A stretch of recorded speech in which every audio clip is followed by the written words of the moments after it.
Hey guys, welcome back. We're gonna try and make a kind of a regular video, day in the life sort of thing. Um, so we're over there working on, we're scraping up the yard. We're gonna clean that yard off. I gotta get this big spreader hooked up.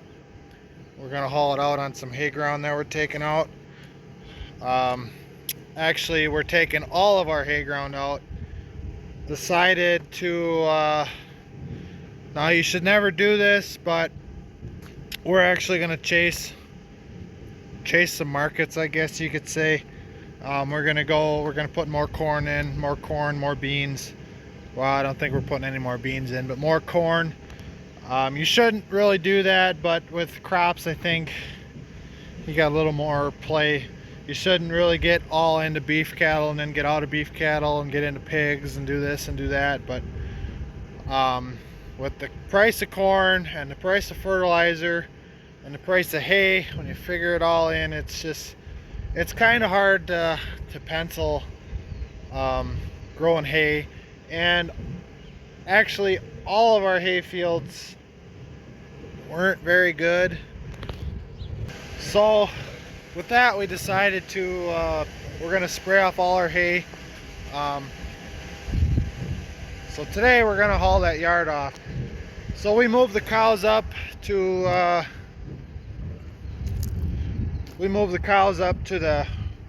their winter home, I guess, already. It's only, I guess it's not even October, but their pasture is pretty well depleted. I only had a couple days left, maybe, that I could fully graze, and I started feeding in between. So this morning we moved them up. Dad is at auction. He's gonna bring home some more steers. Speaking of chasing markets, we are still feeding steers. I don't know if it's a good idea or not, but we're making do. The steer market's still fairly strong for fat cattle, so we're gonna kind of stay in that market for now, but it is what it is. So right now, the cows, where they are, we moved them up front. They do have a pasture that needs to be grazed off. However, I am mixing a batch of feed before I let them out. So this is some of that $10 hay. You can see the grinder, that new screw in there. We got that's a brand new screw in there. It was I had it custom made. We had to kind of customize it a little bit, but we got it grinding, and you can see the dust is flying. Look out, kitty! Look out, tiger! Which is good. I don't think there's any mold in there. There was some mold spots, but hopefully that's all blowing out and probably into my lungs. But also, so we had this delivered. This is a company here, started here in Wisconsin, and I think they're kind of all over the Midwest now.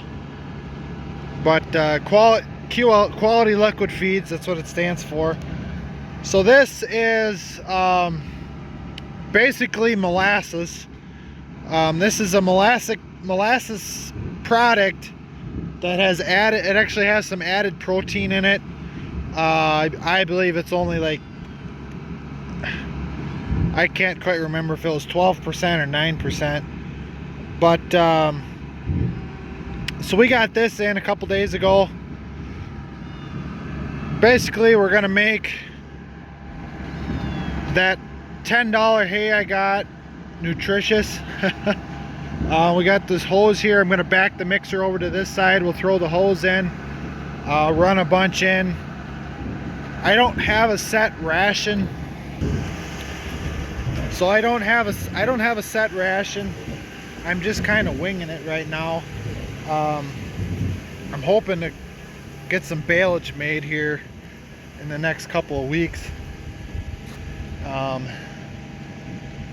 And the plan is to actually bale and wrap some corn stalks probably the day after we combine. We're going to try and make them as wet as we can so that hopefully they ferment, kind of turn into silage. So last year we did some sweet corn stalks and that turned out really well. The plan was to do a bunch more this year, but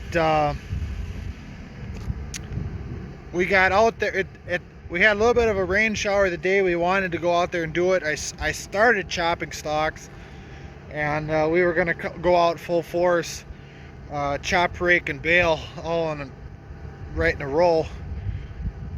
Well, we had a little bit of rain shower the day I was out there, and we were going to do that. And well, by the time we got out there, I believe on Sunday, we're gonna try and knock a bunch out on Sunday. And by the time we got out there after church and looked them over, well, we realized they had all molded. So everywhere where the stalk had been broken, there was green mold starting, and I'm assuming that's just from the sugar in the stalk, that the sugar in the stalk had made that mold. We couldn't believe it.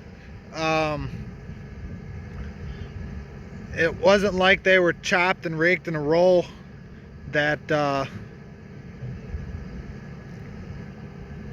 you know, they couldn't get air. They were standing stalks were molding.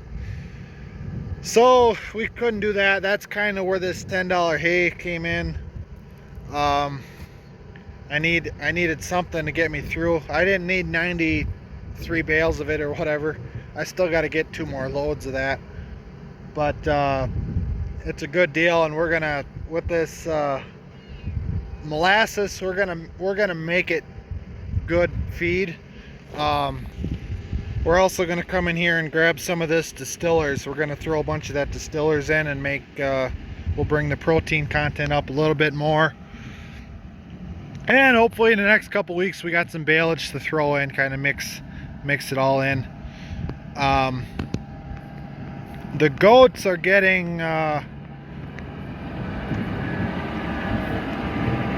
we got some alfalfa. It was an alfalfa Timothy round bales I bought cheap. They're getting that. I did put a little bit of QLF in yesterday, and so far I think they're liking it. So anyways, I'm gonna grab some distillers quick and dump that in, I think, and then we'll move that mixer over and shoot some molasses in.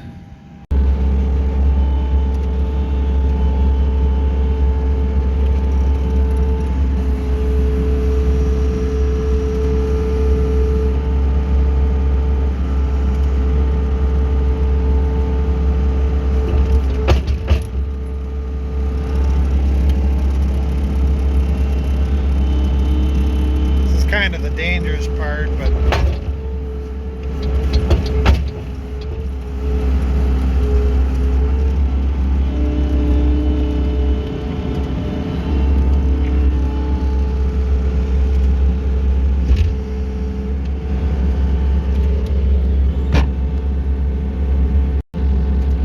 that right there is probably not I wouldn't recommend doing it this way.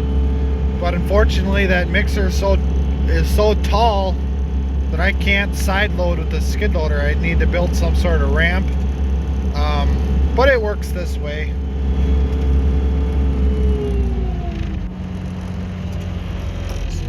Shut that off.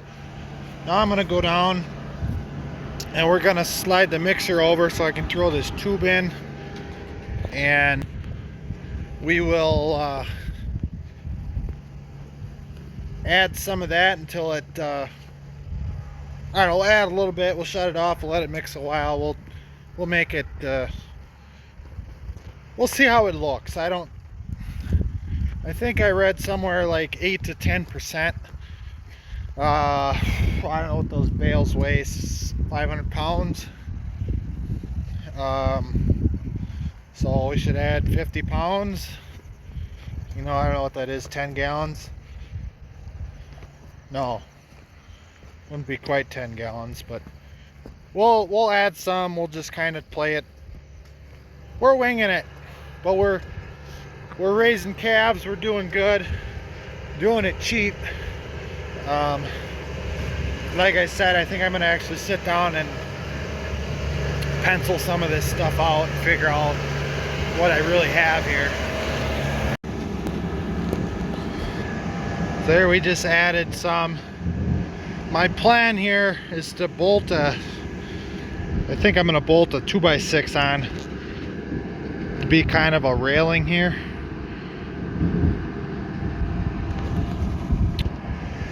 I always said nothing about farming is safe. You just always got to use your head and do things slow when you have to. It's kind of, you can't always be safe. But my plan is to put a rail, just probably screw a 2x6 on here, just so you know I don't trip or something ever. But so we're gonna let that mix a little bit. I'm thinking we're gonna have to add a little more. Actually, I think open the valve and it just kind of shoots in there. I think I'm gonna get some PVC so that'll stick out a little farther. Alright, let's try that. Let that run a while. So I found out if you really let this thing run, it flows out of there really well. Typically these things with the dry hay, it's pretty hard to, and I might need to add more.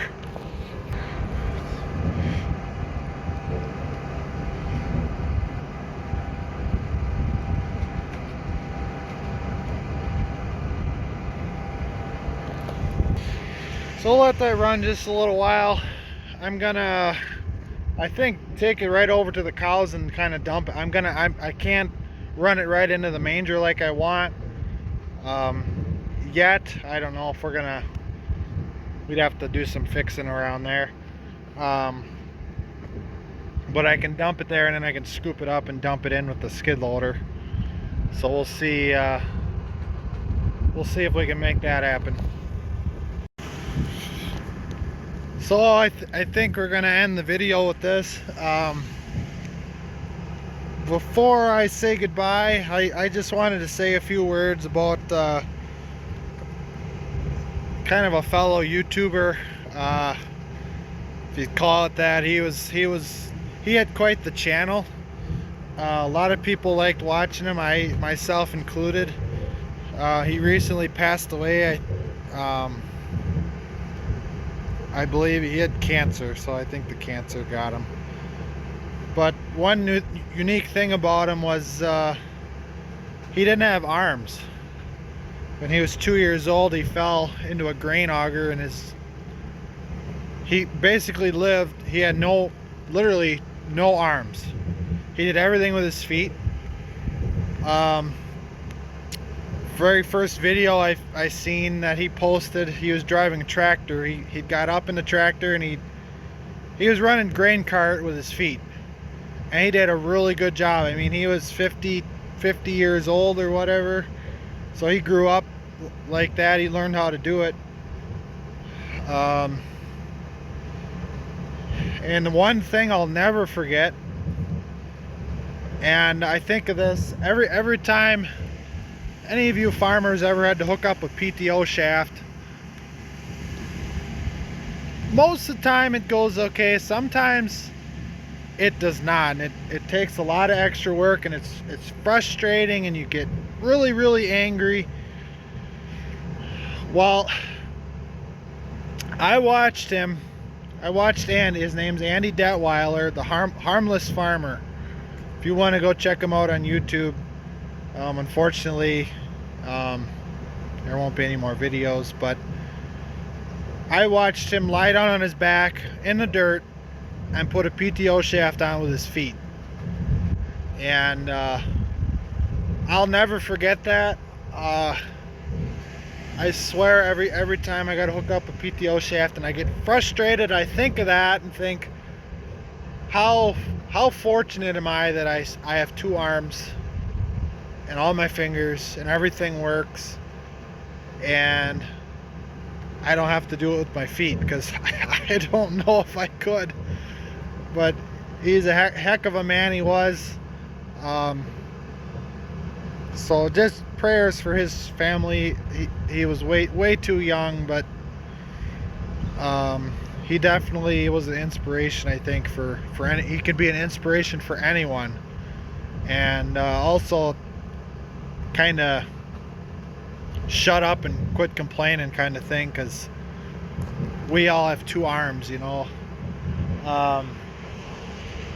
So yeah, that happened in the last couple of days, so that was a little bit that's a little bit hard when you think about it.